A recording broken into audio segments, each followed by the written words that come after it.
Hello everyone, this is Suspect Amy, and today we're gonna take a quick look at my roommate's War of the Visions art book. This just arrived recently and I had a couple of weeks to go through it. Okay, let's get this out of the way first. This is a very heavy and high quality book.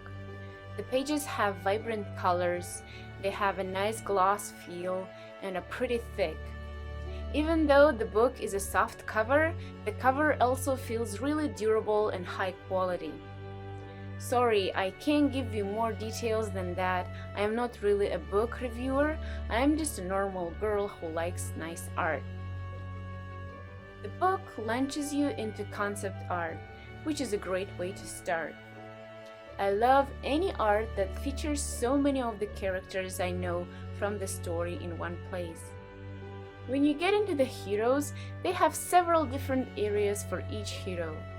The stuff I found the most fascinating is some of the art they sent to the game developers.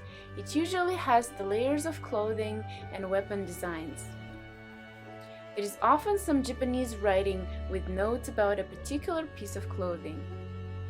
Then there is some facial expressions and limit burst snapshots. The order of heroes seems to be order of importance but grouped by their faction, shown here on the side. I thought that heroes with limit burst span 2 pages while heroes without span 1 page, but that actually doesn't seem to be the case. Whether a hero gets 1 or 2 pages seems to just be based on the designer's taste. Let's look at a few of my favorite heroes. Here is a trell, the slumbering sword. The first thing I noticed is they don't have her limit burst here, which is one of the best limit burst animations in the game, where she falls asleep after killing the bad guys. You can see the layers of her clothing here, which I find intriguing. The book doesn't have Valentine's sleer, but it does have other holiday heroes like the Halloween and Christmas units.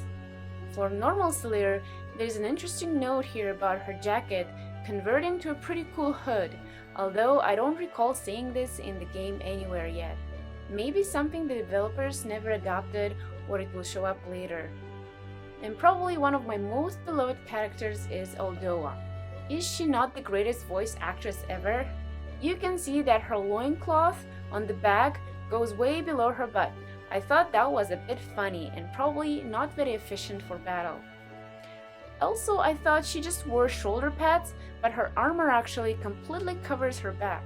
A few heroes in this book that I haven't seen yet are like Raphael and Eliza. They are in the Leonis faction, so I assume we would have seen a lot of them already. The amount of detail they put even into R or N ranked characters is very impressive. Also, Cayenne and Cherise are new to me. There's a bunch of other new ones, but I don't want to spoil too much of the book. The collab heroes appear later. Most heroes here don't have an extra art, like expressions or clothing designs, but some do. The collab that's not in here is the Final Fantasy VII stuff with Cloud and Tifa. I wonder if this is the type of book they will update and re-release every year. Here's the vision cards, probably the most beautiful art in the whole game. Vision cards in the actual app have an animated shimmer to them, but the ones in the book still look very good. There is a ton of detail and symbolism on these cards that I never noticed before, like this dragon hugging a horn thing that appears in so many of the cards. No idea what that means.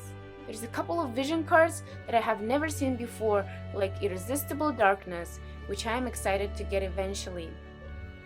Now we're seeing movie clips and there's a brief on the major countries. I'm always wondering when I see this, do the cities themselves have these huge animal statues around them?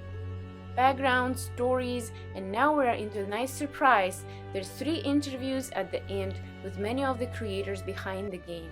I'm not sure if these interviews are available online somewhere. I never checked. It's possible you can only read them through the book. The first interview is with the main producer, Kei Hirono. One interesting point he made is that he does keep an eye on the community's reactions to the characters, and he has his team change how a certain hero will play out, like whether or not they will kill them off sooner or have that character play a bigger role. Another interview is with this big group of people related to the game's story, namely Hiroki. They did discuss their shock when it came to Western players selecting Zazan, who looks like a middle-aged caveman and is pretty terrible guy in the story, as their most popular unit rather than one of the dozens of super pretty girls in the game. As trell was number one in like Korean type of markets and Glaciella was number one in Japan.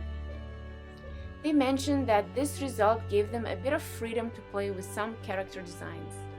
The last interview is with some of the main artists that actually work for Square Enix. In this interview, they did mention they purposely drew statues in every country so that you can easily distinguish which city was which at a glance, so that's nice to know. Also, they talked about sending their artwork to the ethics team, and they are always rejecting the art and asking them to add underwear or additional clothing, which was pretty hilarious. At the very end of the book, there is a nice little surprise. You can detach a beautiful poster and hang it up at your desk.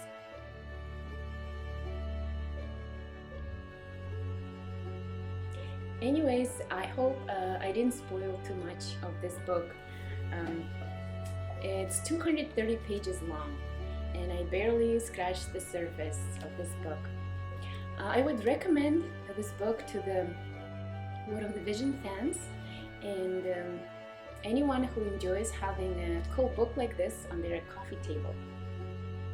I find myself picking this up on a whim just to flip through the pages sometimes. This video isn't sponsored at all, but I will happily leave a link to the book in the description if anyone wants to check it out. Thanks for watching my video. Please consider liking or subscribing. I would be flattered.